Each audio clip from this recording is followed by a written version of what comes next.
Before I get started on this video, I just want to apologise for the amount of serious and more negative content there's been recently on my channel. There's just been a lot of kind of bad stuff happening with the trans community that I feel like I need to talk about, but yeah, stick with it and hopefully we'll be back to more positive and fun content as well. Hey Spuds, it's Jamie, how's it going? I hope you're well. I am feeling a little bit sad right now, mostly because this is not a video I thought I would ever have to make, particularly because I just never thought it was stuff I'd have to be saying in 2019. Just quickly, for those of you who don't know me, I am a trans guy from the UK and I do research in psychology on people who are transgender, so I look into things like well-being and development, and I also make videos like this online. Hello. Today I want to talk about a group called LGB Alliance, and they are a group that fights solely for LGB rights. It feels very strange to say LGB without the T. It doesn't roll off the tongue for me. That rhymed. I didn't mean it to rhyme. And from the sounds of it, it's only cisgender LGB rights. They've caused quite a stir recently as they have reportedly broken away from Stonewall, and for those of you who don't know, Stonewall is a well-known UK charity that fights for LGBT rights. People who are part of this newly formed LGB Alliance group include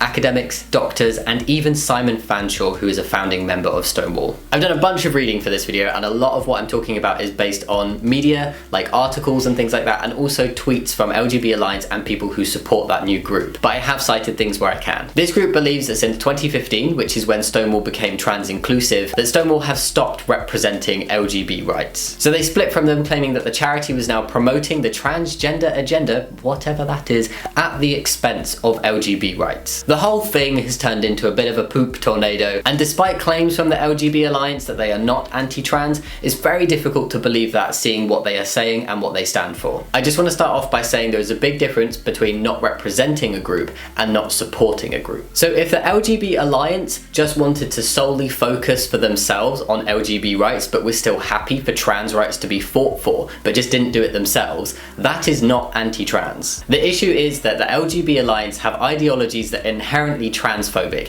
and that's what I'm going to talk about and unpack right now. Reason number one, the LGB Alliance believe that trans people are causing confusion between sex and gender. They believe that sex is all that matters, including when it comes to sexual orientation, claiming that homosexuality is a same-sex attraction, not a same-gender attraction. Let's just unpack that now. For cisgender people, birth sex and gender are the same thing. Cisgender, same gender, it means the same. So for a lot of people, this distinction doesn't actually matter. But for trans people, their gender is not the same as their birth sex, and this is where it becomes an issue. And it becomes language use that is intended to just exclude people who are trans. So I'm trans, right? My gender is male, I am a guy, and my partner is a cis woman, meaning we are a straight couple. But if my sexual orientation was based off my birth sex, and according to the LGB Alliance's beliefs, we would be categorized as lesbians.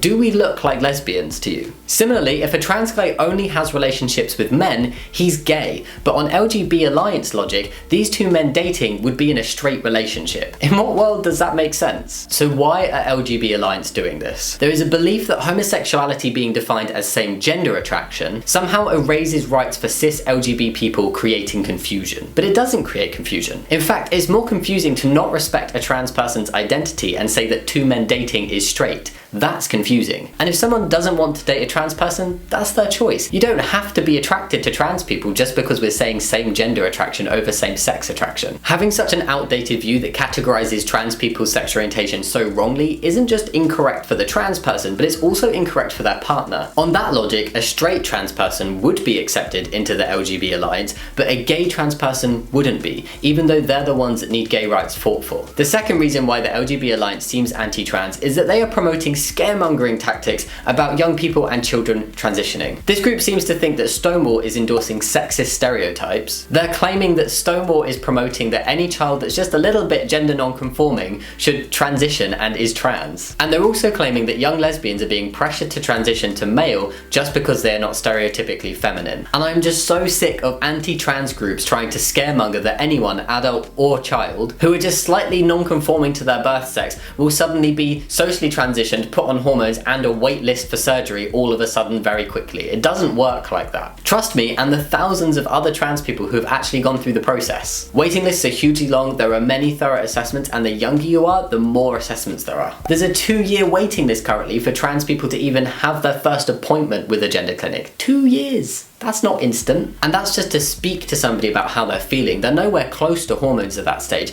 Nobody's being rushed into transitioning and making irreversible changes to their body whatsoever. A third point of the LGB Alliance, which is also anti-trans and links to my first point, is that they believe that sex and gender cannot be different. They inaccurately say that sex is the be-all and end-all of life, which is made to sound even more ridiculous as LGB Alliance and their supporters say that they are on the side of science and logic, when really the science and logic supports trans people, and science especially supports binary trans people. Basically, in the womb, when we're developing, our brain and genitals develop at different points in time. And androgen exposure is very important in how each of these two develop. And as they develop at different times, if there's unusual androgen exposure, either too much or too little at crucial moments of development, it can cause the brain and genitals to develop in different directions. Now, not everybody supports this theory, but there is support for it in the form of brain studies, whereby trans people have found to have brain structures that are more in line with their gender rather than their birth sex. So based on all of this and all the beliefs of the LGB Alliance that we've spoken about so far, it seems like even more of a joke that they're trying to say that they're not anti-trans. Having some form of trans agenda that in any way detracted from LGB rights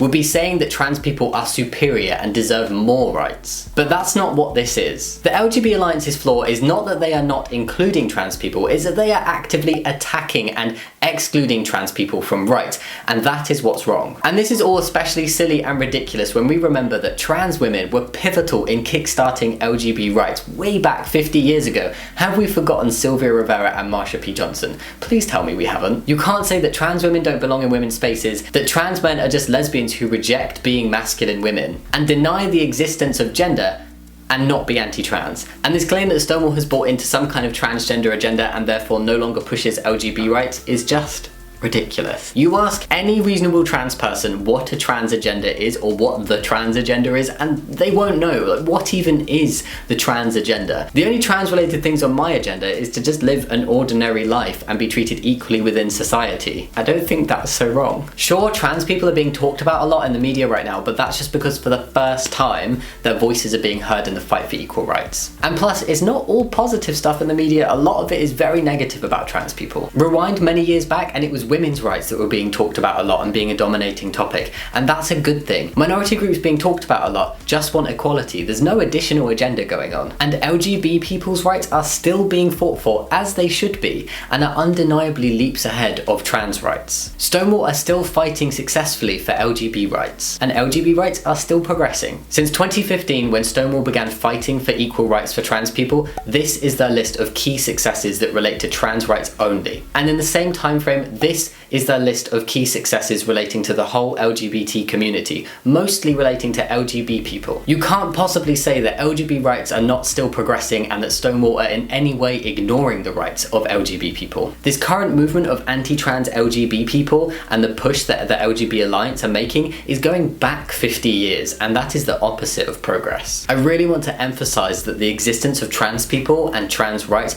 do not in any way detract from LGB people or LGB rights. Trans people are not just LGB cis people who fancied being trans or thought it would be easier to be trans. Trans women are women and trans men are men. Trans rights and LGB rights can be fought for simultaneously with neither detracting from the other. We need to work together, like come on, this is not new. Finally, another reason why the LGB Alliance is anti-trans is because a lot of their logic is the same logic used by trans exclusionary radical feminists. And this is the logic that contradicts itself so beautifully, I don't understand how anyone can believe it. What this basically says is that trans women are just men who want to invade women's spaces, and trans men are just women, more specifically lesbians, who just want male privilege. So which one is it? Do trans people want male privilege, or do they just want to infiltrate women's spaces and lose male privilege? I mean, you can't have your cake and eat it. It's one or the other. The two arguments do not go together. It contradicts itself. Overall, I think the LGB Alliance is anti-trans. Their core beliefs on why people transition and sex and gender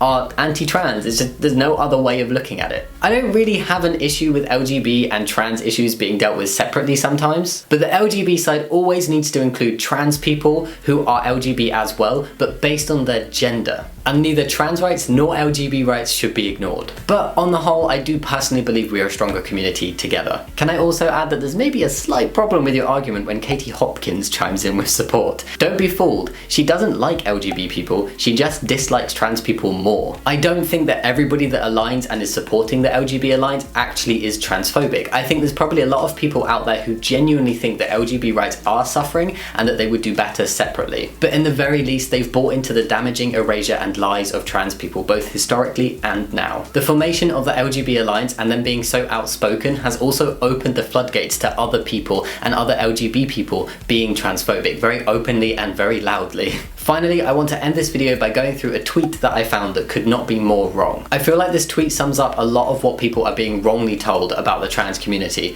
and when you dig deeper under what the LGB Alliance is saying, this looks like the core beliefs they have. Being trans is not internalized homophobia. That is not true. Saying it is implies that all trans people identified as gay before they transitioned, which they don't, and it also implies that trans people do not identify as gay after they transition. Being trans is not denying science and biology. It's not true. There's a lot of support for the existence of transgender people, including from a biological perspective and brain studies. And let's not forget, if everything is based purely on sex, how are intersex people included here? The next one, trans women are not trying to colonize women-only spaces and sport. It's not true. Trans women are women and therefore have every right to be in women-only spaces, seeing as they are women. Trans men are men and therefore don't go into women's only spaces. Like, could you imagine me walking into a women's bathroom? I really don't think they would be happy. To suggest that this would make society more comfortable is absurd. And to suggest that men will transition just to invade women's spaces is even more absurd. Trans people have poor well-being and are even more discriminated against in society than LGB people. So why would anybody choose to be part of an even more marginalized group in society? That alone contradicts pretty much all of the arguments that the LGB Alliance have. Finally, transitioning does not equal conversion therapy for gay and lesbian children. It is not true. To even suggest something like this is quite frankly disgusting, in my opinion. Transitioning greatly improves well-being and reduces anxiety and depression in adults and youths.